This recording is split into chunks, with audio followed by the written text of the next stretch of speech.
Leur journée pour que tout se passe bien ce soir. Je tiens à les remercier vivement parce que je pense que tout va bien se passer. Alors cette réunion ici dans notre ville est quand même un événement à double titre puisque les élus, c'est vrai que tu as rappelé que j'avais déjà eu quelques responsabilités dans cette ville, mais c'est la première fois, à mon sens, que nous rendons compte, en cours de mandat, les élus d'opposition rendent compte de ce qu'ils ont pu faire depuis l'élection, il y a plus d'un an, il y a un an, il y a quelques jours. Et c'est également un autre événement, un petit événement dans cette ville où tout est organisé pour que justement la démocratie ne vive pas réellement. Puisque, on va dire du mal du maire, on n'a pas fini, hein, on est un peu là pour ça aussi, mais c'est vrai que dans cette ville, Balkany a quand même une vision un peu dépassée de la démocratie. Il essaye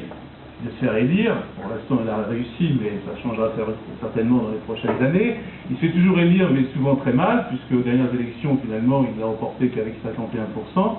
Et sa conception, c'est de dire, j'utilise les moyens municipaux, la communication, je suis élu pendant 6 ans, et puis pendant 6 ans, je ne rencontre jamais aux Levalloisiens, je ne les associe jamais aux projets qui concernent, notamment il y a des projets qui concernent la vie quotidienne de chacun en matière d'urbanisme, et on n'associe jamais les Levalloisiens dans le cadre de débats, les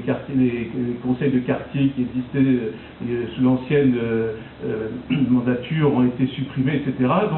Donc déjà, faire une réunion pour parler, pour débattre, c'est déjà quelque chose. Et c'est vrai que cette volonté de toujours que les Levalloisiens restent chez eux plutôt que de débattre démocratiquement, nous, notre objectif, c'est justement de faire des réunions, peut-être de se faire engueuler, mais au moins de discuter et de ressortir de ces réunions avec des éléments positifs pour ensuite notre travail.